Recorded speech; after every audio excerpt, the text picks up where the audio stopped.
This is the Solution Talk. Small businesses, big impact. MSMEs as the engine of resilient recovery. Please welcome your host, Katie Gallus.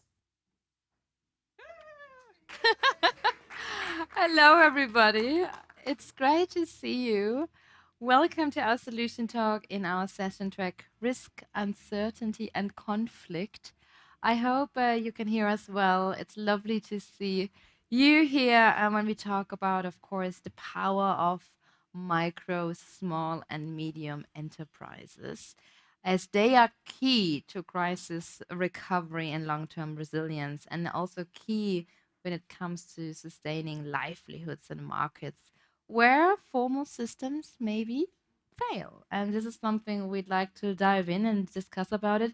How MSMEs as the engine of resilient recovery can function even more, and how risk sharing mechanisms and crisis responsive structures can unlock this catalytic investment in fragile and conflict affected settings. So we are zooming in. What are concrete steps? And I'd like to have a little cliffhanger because you can get your smartphones ready in just a second, because we have a little guidebook, steps for you, concrete steps, tangible steps. We're not just talking, we are really giving you something for the hands to make words, let words become reality. So get your smartphones ready. And I welcome my panel here. With us is Miles Kubheka, Hodan, Osman, and John Bellish. So please give them a round of applause in our little solution talk here.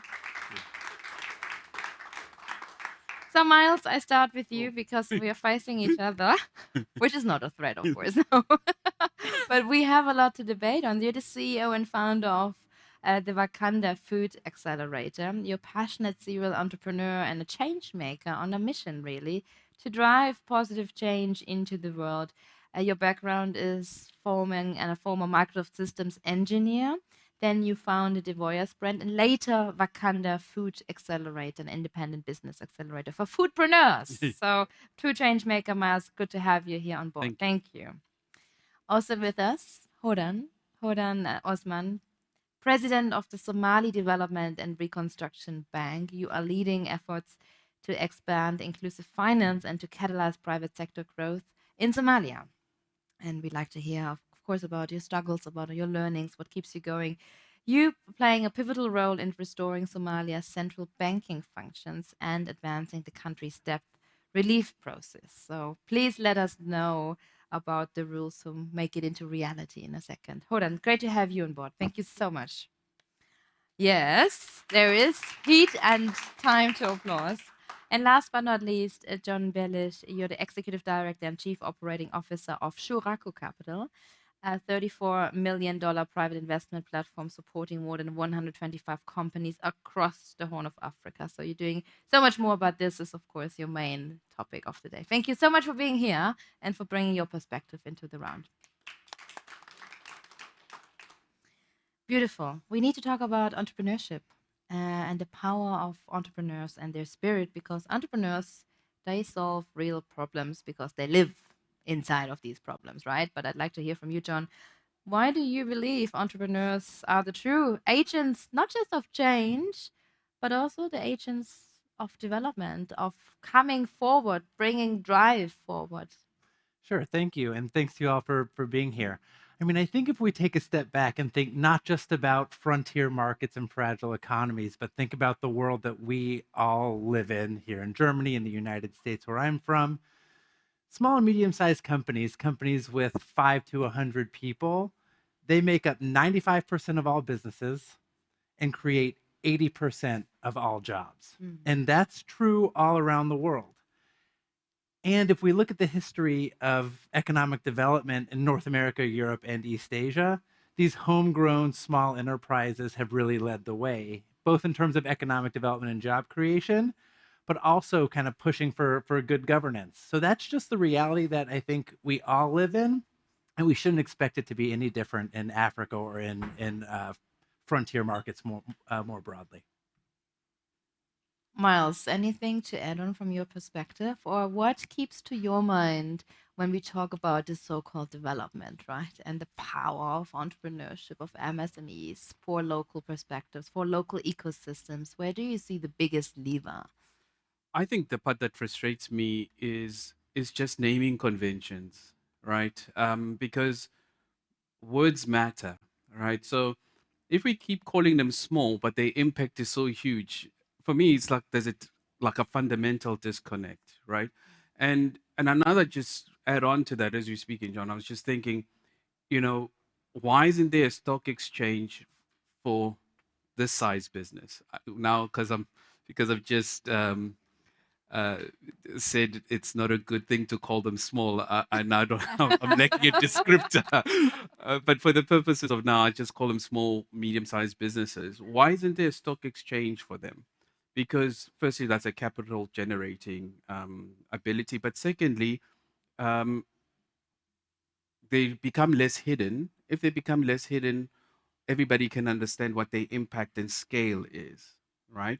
And therefore be treated accordingly, and therefore also be at the table in conversations like this. So for me, those are the small things. And a big part of what we'll discuss, especially in the QR code, is about the fact that naming conventions should change. So we need to speak about language as Yes, well in a language. second, right? Yeah. And how we speak, not just about each other, but also with each other. Then, about it, 100%. right? Beautiful, interesting. Hodan, of course, to wrap up that first round, your expertise and your beliefs. Why are entrepreneurs agents of development, agents of something that we need more than ever before? Yeah. I think to put it as simple as I can, I like to think of it like where everyone else sees risk, like they see opportunity. And I think that's what really sums up entrepreneurship, particularly in fragile states. I mean, when you have issues where funders are seeing you as risky, investors are seeing you as that, trade is seeing you as like everywhere, everyone's just constantly evaluating risk, but they're the ones that are truly looking for opportunity in the country. And particularly in fragile states, they really matter because they take on roles. And I mean, Miles talked about impact in Somalia, particularly, when we were suffering from conflict for quite some time during that duration, in the absence of governance, in the absence of these things, it's entrepreneurs that built up the telecommunication systems, entrepreneurs that built up some roads, it's entrepreneurs that brought in food systems, it's entrepreneurs that created banks and mobile money and all of these things. So they are very much needed. And I think the last thing I would say about them is that they are sustainable. When you look at, unfortunately, aid and these things, they're projectized, they come in like to solve just one particular problem. But for entrepreneurs, they're sustainable. Like they're making profit, they're making money, they're creating jobs, they're having these impacts. So I think it's about time that we really took them very seriously as being part and parcel like of development, and not just some NGO line in a project or something. But that's interesting because prior to the conference, we sat down having a call and a conversation about our session, and you said we need to get serious to support businesses in Somalia, but we're not getting serious. Stop circling around. And I heard all these exclamation marks at the end of the sentence, right? So when we talk about, I hope it's okay that I share this quote with us. But what are then the biggest obstacles when it comes to, of course, getting capital to entrepreneurs in fragile states, in fragile contexts, into Somalian contexts, because you are part of building up the system. So where do you see then the biggest gaps? Yeah. You're right. I'm always serious. We need to get super serious. I think when I said we need to get serious, I guess that meant a few things. One, I think even as within the ecosystem, everyone who supports entrepreneurs, I think we need to be able to be better coordinated and be able to be targeted and be able to bring in cheap capital that's patient and actually bring that on board. And where the seriousness for me comes in is shifting away from the fragmentation and like lofty goals, and shifting from saying things like, oh, we want to be able to strengthen value chains on X, Y, and Z or whatever, to we want, for example, in Somalia, which has a huge fishing industry, to saying we want to export, 200,000 metric ton of tuna by 2028. Like That's the goal. And what are we doing together to actually get us to that goal? And that's when I get to the fragmentation. So what you see today is, like, for example, UN might be supporting, the fishery sector with the Ministry of Fishery with some, policy or whatever. There might be another fund that's giving like small loans or something on the side. Then there might be,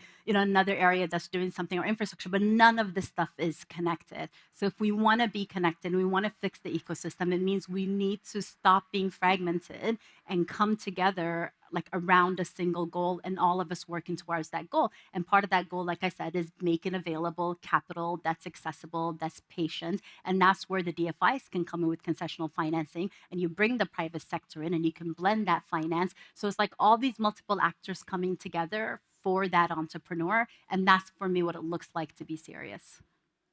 John, is it the same about being serious and bringing capital into to entrepreneurs in Africa the way Hodan was mentioning it? Would you agree or would you disagree at some point? No, I would absolutely agree. I mean, I think, though, this is a real challenge and we shouldn't sugarcoat it.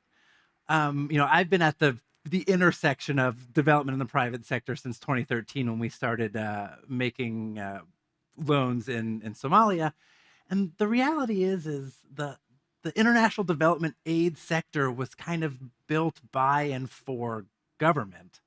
And so these organizations aren't really designed to give productive capital to companies.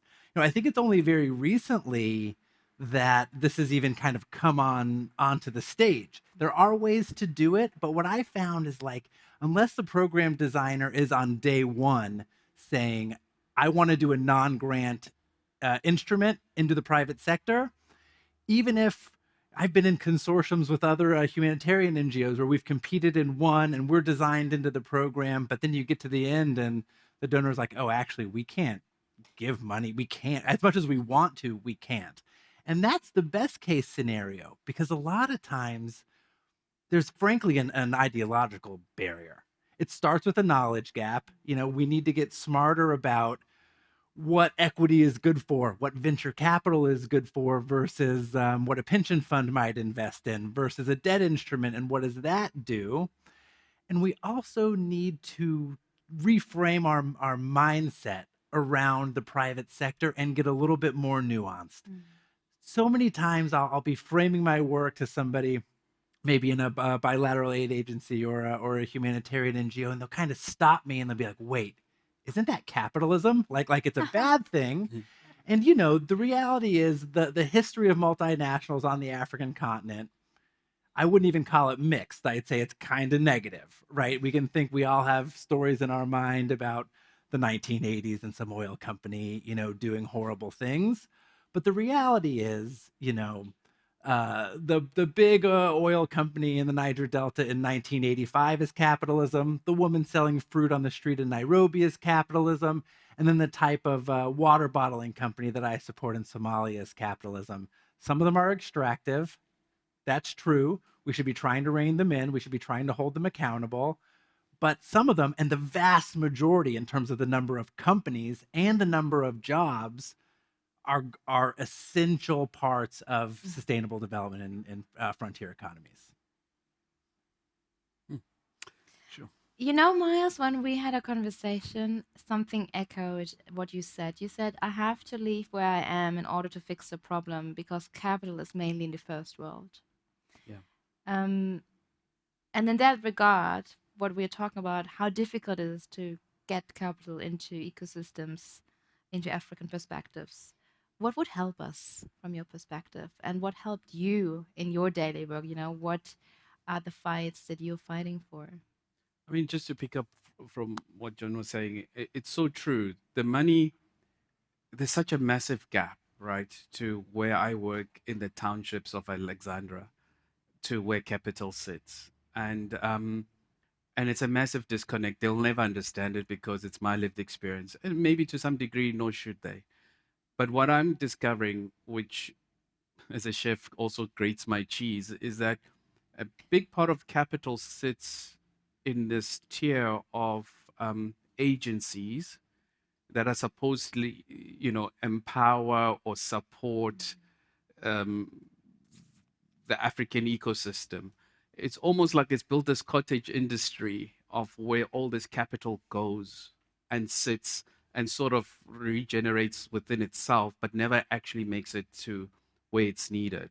It's I joke, it's like it's created like a whole business model of people who just get the capital, because to your point, most of this capital, at least from a DFIs, it was designed to work with governments. So no one knows how or where to even find entrepreneurs. And even if they find them, there's a massive fear factor, risk, all these things. And so they package all of that and say, well, we are this middle tier and we sort of do Africa as an extracurricular activity and we'll risk it for you. Give us the money, and the money regurgitates or rotates around that space.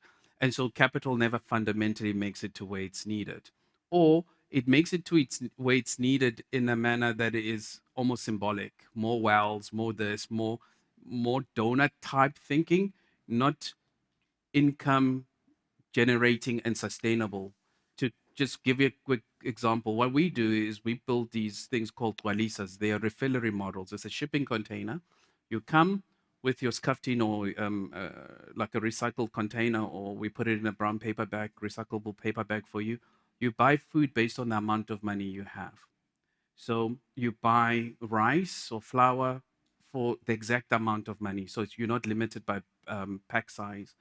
And what that does is that it solves two things. It removes poverty tax, because food is cheaper by volume. It's economies of scale. Everybody gets that. But if you're poor, it means you subsidize everybody else because you're buying a lot of small pack sizes, but that means the price is more expensive. So poor people subsidize everybody. But secondly, an unintended consequence of that, it means because you're buying a lot of small pack sizes, your propensity to litter is exponentially higher because you're buying a lot of small pack sizes, and you live in an informal community where there is no refuse removal. So to me, climate is not being in this room and which is a big part of, which is ironic because I have to code switch. I work in the most dire circumstances, and then I find myself in such a beautiful building all in 24 hours. But to change and make sustainability sustainable, you have to build it into the system so that someone doesn't have to think that now they have to put it in a yellow bin, blue bin. You just remove it, design it so that it's inherent from the product point of view. Can I say a little bit more? John, on yes, and we capital? talk about Yeah. institutional systems as well. And you both come in, please. Yeah. Yeah, just on the capital, I think we've heard earlier today Mo Ibrahim talking. I think the biggest issue is capital is just incredibly expensive, and competes with a lot in Africa. So if we look at the businesses that we're trying to build and where SMEs are in, so for example in Somalia, if we're looking at the productive sector, so it's supporting fishing businesses, agriculture businesses, livestock businesses, small energy businesses, they don't get financed by the banks like we're in like any other developed country, for example. If you look at the banks, less than 2% of what they lend at actually goes to these sectors. So if the banks aren't giving it to them, then where are they getting financing to get that?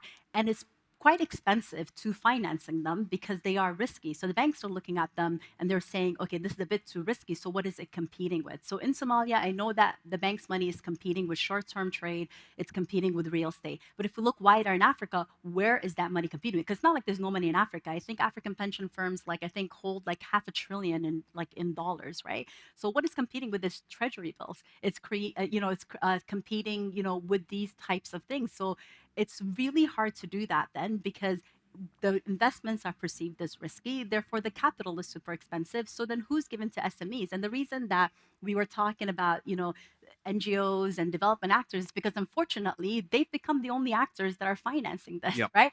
So instead of treating it like a commercial activity and these are businesses, instead, they treat it like it's some Charity. kind of thank you. So it's very difficult to then be able to grow business if you're coming from that mindset. Yep. And I think that's why we were kind of talking about these actors, because that seems to be the only option for SMEs when it's not. They should be getting money from banks. They should be able to get a loan. So if I step back and talk about the institutional stuff, then it's about, okay, how do we as an institution for myself, the Somali Development Bank, we're looking at this, and it's like, how do we create a system now that allows banks to come in and invest in these things? So how do you build that system then? Yeah, You make but- it transparent. Yeah. Sorry. No, it's okay. It's okay. Go ahead. Sorry. go ahead. I have my views, but go ahead. Yeah.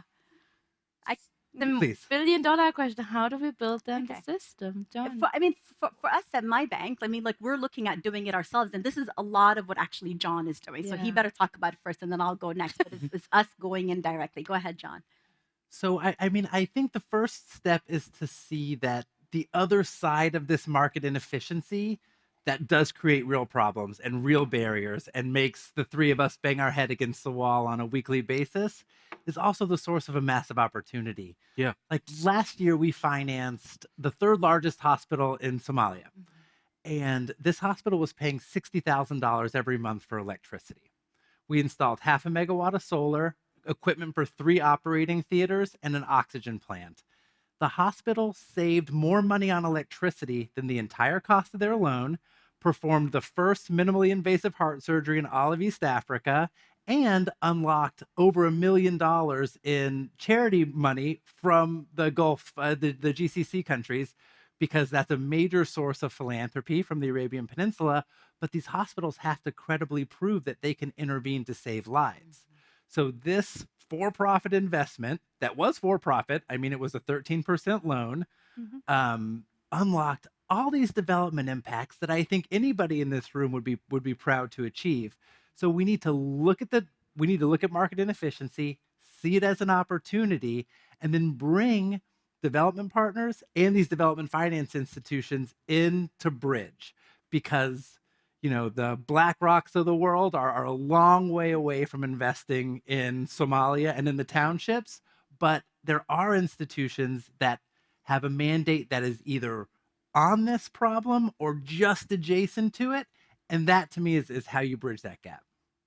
Yeah, no, absolutely. I think it's like exactly what he said. And here's the thing, I want to also kind of pick up on your point there. John just said like he's lending out like sometimes at like 13% or something in these ways, or 7 to 8% or so. Yeah, It's flat rate. When we look It's at different. It's an Yeah. Islamic financing that we don't. Yeah. do that. Either way, the point is that's quite high, right? Yeah. When you Yeah. compare it to places here, which means like there's money to be made. People can pay back these loans. In fact, non-performing loans in Somalia is as low as like 2% or less, which means people are not taking enough risk. And there's such a huge demand and credit gap. It's like a $2 billion credit gap in Somalia. So there's no shortage of it, but people need to be able to come in. So who comes in first? And these are where institutions like mine and John's come in.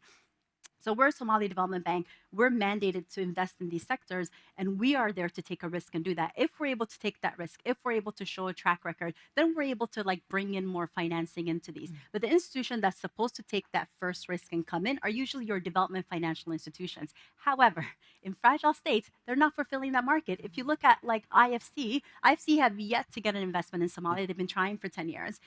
If we look at IFC, I think less than 20% go into fragile states. In European DFIs, it's even less than 12% that goes in. So we need DFIs to take risk and come in, because there should be the first movers in this state, because they have concessional financing that's cheap. You can test it, and then you can bring in, like crowd in private capital. So for me, I think DFIs do need to change. And if people that are sitting here from governments with DFIs do lobby for them to change so they're able to bring in money. So you start with that cheap capital, you go to institutions like mine or John's, we invest in it, a track record is built up, and then you're able to kind of crowd in the private sector financing as well.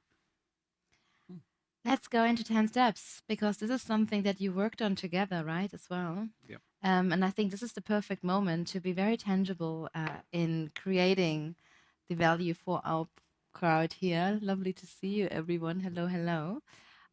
John, maybe you can give us a glimpse on tangible steps. I mean, we heard quite a few already, but what is a concrete step that help?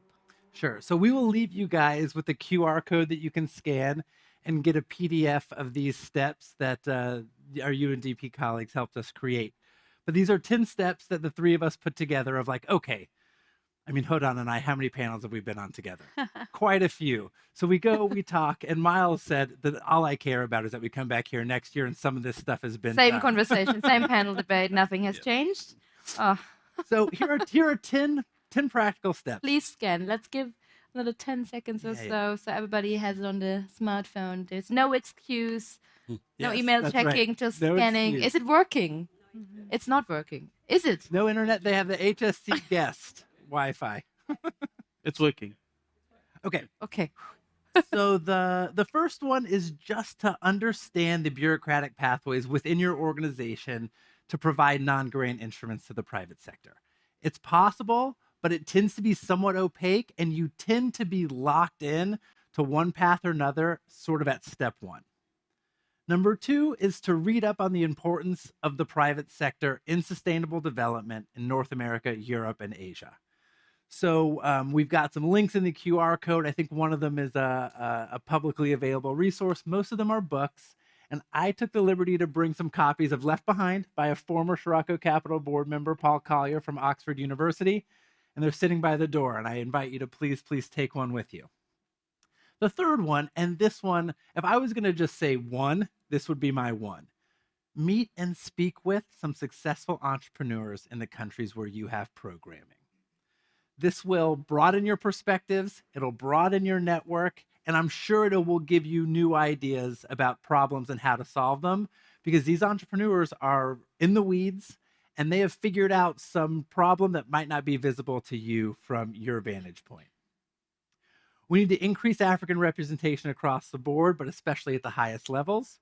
We're talking about funding spaces, program design, investment committees that are making decisions about what to invest in and what not, and other decision-making forums. Shift the language, going back to a point that Miles made at the beginning. We have to think of people in the countries where we're working as builders, not as beneficiaries. And we don't How need to... far away are we from that? Far. Because beneficiaries, I hate that buzzword, to be honest. For me, it's always the bingo game. Bingo, Yeah, bingo. yeah. When do we start to use I mean, another for word? me, Would it's be like- builders. Sorry to come in here, John, but It's Miles. like we work in the field. Look, what is that? Is no one, so people in New York say, oh, in the field out there, like people are actually working in like some field. And it's those words and things like that that just take away from legitimizing small businesses, which are actual businesses that are supporting and growing economies, right? So it's little things like that that need to be changed and reframed accordingly. And it seems inconsequential, but trust me, it adds up. Yeah, I really think it does. And just as like a rule of thumb, so I used to work with some Native American tribes in the United States. And I asked them, I was like, should I call you like Native American? Should I call you American Indian or what? And the guy was like, well, I'm a member of the Arapaho tribe, so you can just call me Arapaho. So I would say like, just be more specific. If you're talking about a South African entrepreneur, say a South African entrepreneur, not like a local business or whatever. Beautiful. Thank you. Go ahead. So the next one is redesigning success metrics. I think this is something we talk about a lot. But I think it's pretty fundamental when it comes to private sector. And I'm even almost afraid to say this because my investors care a lot about jobs. But any entrepreneur worth his salt is going to try to create as few jobs as possible. They're trying to solve problems efficiently. And if they can cut costs without sacrificing value, they're going to do that. And they should be encouraged to do that. They don't go out there to solve climate change, but they do want cheap and reliable electricity. Yeah. And So- just to add to that as well, I mean, it's like they may not personally be creating jobs in their business, but by virtue of that business being successful, you have inputs that are coming in, you've got outputs, you've got other business that hang. So other jobs have been created like around that business. It may not come in the metrics that's measured, but that's what we mean by But job it's also creation. duplicitous Yeah. because when funders talk to a small, medium-sized business, they'll say, well, how many jobs are you going to create? I'm like, not even Steve Jobs started Apple to create jobs, right? So the whole point is you should be asking me, what is the product going to do? Is it going to have market fit? And by definition, if it does all of that, it's natural that it's going to create jobs. But don't use that as the KPI because then you are mission drifting me to your where your money is coming from or focused on. So another one that we've touched on is build investment literacy and nuance within your organizations, improve understanding of venture capital, debt and equity structures, the benefits of entrepreneurial growth. And then get more nuanced. Understand the differences between an extractive multinational and a homegrown SME in terms of their effects on society. Number 8, support the growth of African capital markets. So this is about the way that money flows through the economy, the way that companies get money from investors. Put time into understanding inefficiencies and gaps within these markets, and then work to fix them by developing contextualized finance and venture building ecosystems, like the 3 of ours, somewhat self-promotional, I guess. The second to last one, reduce bureaucratic friction.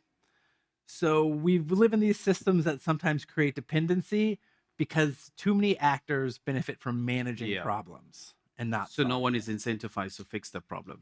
In fact, they end up sustaining the problem, because if they keep sustaining the problem, more capital goes to this layer and it keeps spinning around the same way. And last but not least, fund entrepreneurs. There's no way to invest in entrepreneurs without investing in entrepreneurs. And the best part about that, is that if you find an entrepreneur, we're not coming back. All right? Charity comes back. We don't come back. I want the one check and I go away, I go fix the problem, give me my 10-year lead time to go do it, and I'll come back and I'll pay you back. So those are the 10. They're in the QR code, as I mentioned, and then all of our emails are in there as well. And I know that we'd all be happy to follow up and speak about any of this at any point. Who needs to read these 10 steps more and more? Whose inbox is now requested to be flooded by us forwarding this mail? So people who work for development finance institutions. Yes. People that work for bilateral and multilateral economic development agencies. Those are the people that are at the top of my list, especially in markets like Somalia. There's a lot of people who are okay with a negative 100% return. There's a lot of people who would love to see a 20% return. But I think the bridge capital is going to be from impact-oriented DFIs and development partners who can come to understand this and who can really help us turn the corner.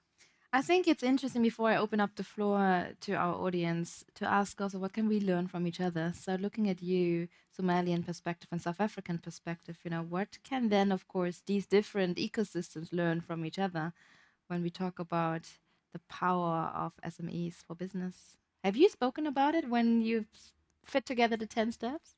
Yeah, I think we had like similar frustrations and learned a bit that way. I would say for me, like for us, actually, South Africa is quite the advanced market, like when we're looking at it from like the fragile states, but it does have its pockets of fragility and where that work is. And in fact, we are doing some work with the South African Development Bank as well, in the way that in the way that they structure projects and build industry, because this is where we're going towards. So I think there is a lot for us to learn about South Africa and what they're doing there in the ecosystem. Yeah, I think the biggest thing, again, is what I've discovered is that often the problem is not the actual problem, it's the problems around the problem that turn out to be the problem. So hang on, say that again. Sorry, I was like, we have to note it down. I mean, hang on, say it again. One more time, please. It's like the first principle systems engineer problem is that often the problem is not the actual problem. It's the problems around the problem that turn out to be the problem. And as an entrepreneur working in this space, I often have to build not just the rails, I have to build the train, I have to build the station, and I have to do it all simultaneously, because when a train gets there, there must be a platform for people to. So I have to build everything. Whereas if I was, for example, which was your question, if I was sitting elsewhere, say in Silicon Valley, I would just be building I wouldn't even be building the train. I'll be building the wheel on the train. Whereas I have to build the entire ecosystem for it to work. One of my biggest challenges with like my board, they say, dude, I thought you're working on ending hunger from a food perspective. Why are you working on energy? I'm like, duh. Without energy, I can't get the water out of the ground. Without the water out of the ground, I don't get food. So you end up having multiple layers, and then we get accused of not being able to focus. I'm like, do you think I want to do 7 other things? There's a reason why there's like 5 of them on here, is because people's lives are not just one SDG, like they're all intertwined, right? So yeah, because you don't live an SDG at a time, it's all interlinked. So that's the challenge, the problem around the problem. Beautiful. We are ready for questions, and we have some interventions from the floor. I see Stephan. Stephan, Contius is with us, a leading expert on sustainable development and international cooperation. So please share with us your thoughts on our topic. First, I would like to congratulate you to this session. It is a very lively and important talk you have, and it reminds me a lot of what SEED is doing since around 2005. Corley and many others were with us from IUCN, UNEP, and UNDP, starting SEED, which is a network supporting micro, small, medium-sized enterprises. They supported hundreds of them over the years, and most of the enterprises contribute to decarbonization and local resilience. Many were started by women, about 40% in all programs. And building resilience to future shocks is essential to protecting local incomes and long-term employment for communities. This point of resilience is very, very important. In the words of Helen Marquardt, a former SEED executive director, it is easy to see the significant contribution that eco-enterprises can make to the SDGs, not just to one, but to nearly all SDGs.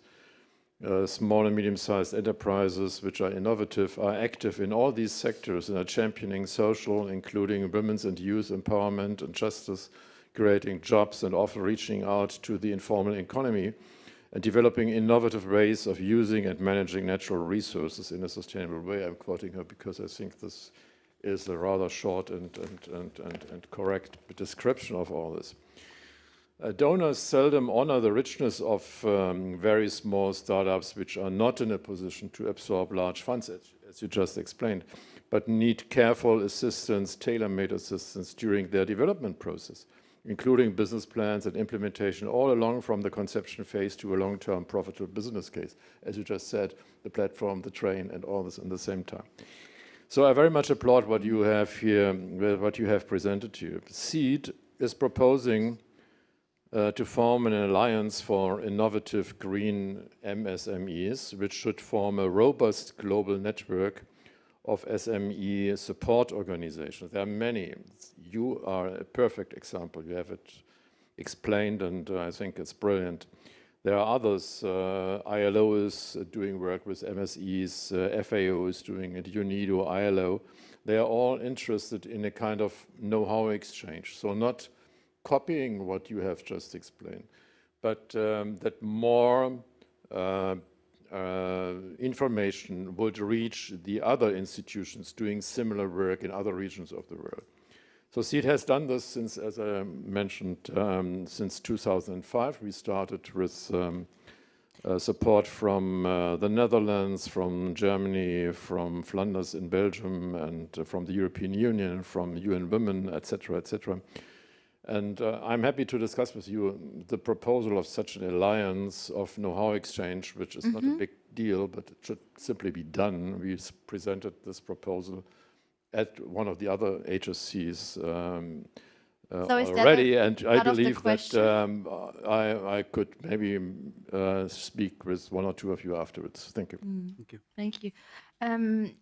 The know-how, I mean, the know-how, building alliances for that know-how, this is something he'd like to discuss, but maybe we can bring that up in a second as well. We have another intervention from the floor. It's lovely to have you with us. Maybe you can quickly introduce yourself, and if you have a concrete question, that would be lovely. Thank you. So bona brother. Ni ba? So I'm Angolan. I live since 16 years in South Africa. I am in diplomatic work and entrepreneur and philanthropy. What I have is not really a question, it's observations. And I heard attentively, and you have extremely good points, madam. But I see you created a box.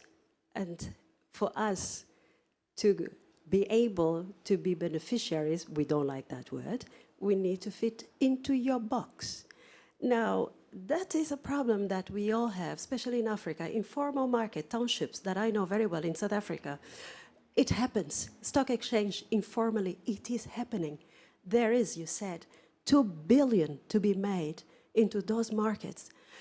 No one is going to go and say to those informal women, show me your library card to see how much knowledge you are carrying on you. They are born with it. You see, Germany was rebuilt with microcredits. And I haven't heard about microcredit in this whole discussion, by the way. But one of the companies that has a perfect model is Airbus, here in Hamburg, by the way. And they have micro business supplying all sort of cables and everything, and they are making hundreds of thousands of euros. So the risk sharing that we are talking about, I'm sorry, but I didn't feel that in your talk. How far are you going besides creating the framework that we need to jump in, to fit in order to be able to accept your capital funding?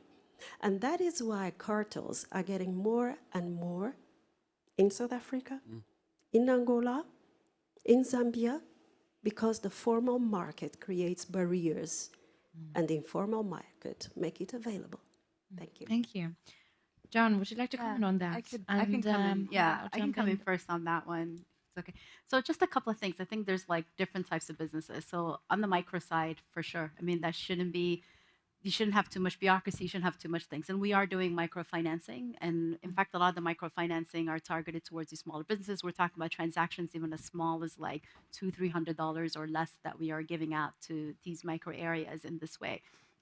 And I think for these ones, you're absolutely right. I mean, like we're not expecting these businesses to be registered. We're not this. In fact, they're quite good. They pay back. So it's well known, and we work through microfinancial institutions like to be able to do that. So it's in that way because they have greater reach and they can go out there and do it. And I think it's absolutely critical to be able to do that.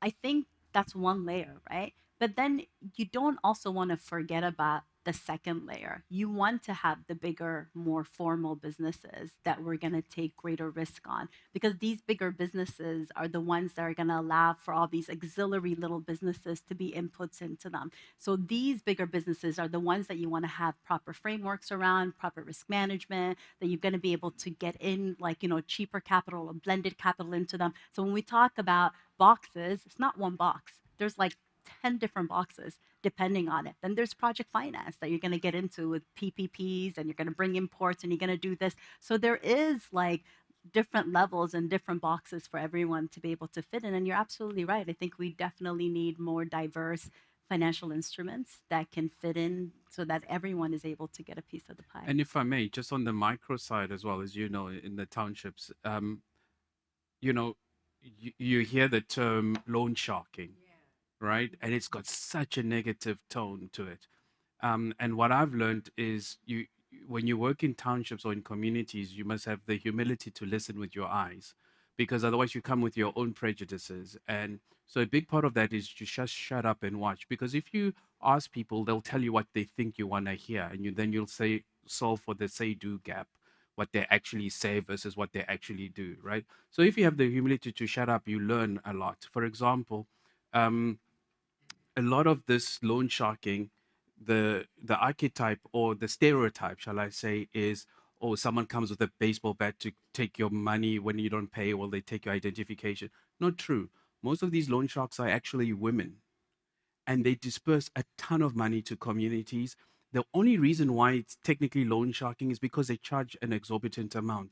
And the reason why they charge an exorbitant amount, when you go through the archetype, from the stereotype to the archetype, when you find someone who does it well, is because there's not enough cash supply. There's massive demand for the money. So they're not stupid. If there's massive demand, and also you're not going to be able to give everybody, so the money is more expensive to the person who's borrowing the money. But in essence, in my prototype, what we would like to do, which is why we're here, where we would take that capital and loan it out to the mamas to dispense it at a lower cost. That's the game changer. And then that's all that's required to do. And from the donor who gives me the money, don't worry, I'll pay you back. It's because they pay back. There's no rocket science. I don't need an actuarial scientist, because we know where you live. Like, from, not that will come with the baseball bat, is you can't, if you broke mid-month, where you think you're going to get money from? So it's self-disciplinary. And that's why we need multiple boxes.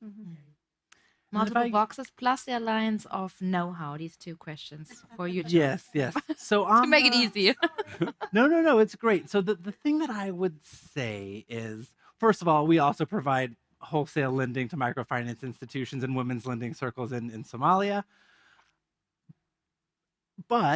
And maybe we can double the amount of micro entrepreneurs and go from 5% of jobs to 10% of jobs. It's still the case that across the African continent and in every developed country in the world, 80% of jobs are created by companies with between 5 and 100 people in every 194 economies. So that's going to be the biggest box when it comes to job creation. The other thing that I would say is Airbus is able to support all these micro entrepreneurs because they are manufacturing airplanes in Germany, right? Like, we have taken a free trade, North American and European governments have exported a model of free trade to the African continent that they would never in a million years accept for their own country. They protect critically important industries where they have a strategic competitive advantage through public policy. And I think that unless and until that starts happening, until Somalia can say, for us, it's livestock and fishing, and we're going to start there. And we are going to raise tariffs on the way in, and we're going to support value chains in that sector on the way out. That is how you create the big enterprises that then a bunch of micro entrepreneurs can build their businesses on the back of. Yeah, you need the industry for the micro. The industry for? Like, you need the larger industry for the micro to also be successful. And also, we don't want Africa just to be micro, right? Like, seriously, the micro is cool, gets a lot of people, but we also want to go upstream. I want to know, if we're busy triaging with the micro, I want to know who's stabbing these people that we have to triage at the bottom, right? So I think multiple boxes is definitely the route to go. What a wonderful way to just start the conversation on that. I mean, we're just getting heated up, right? Literally, with the temperature. Thank you so much. We're here for another minute. So if you want to speak to our panelists, please approach them. Thank you so much. With a round of applause. Miles, Hodan, and John. And I hope I won't see you again in 5 years to talk about the same thing. I hope I see you in 5 years' time to talk about different things, about progress and development and everything that has changed along the way. Thank you so much for your time. Thank you. Thank you so much.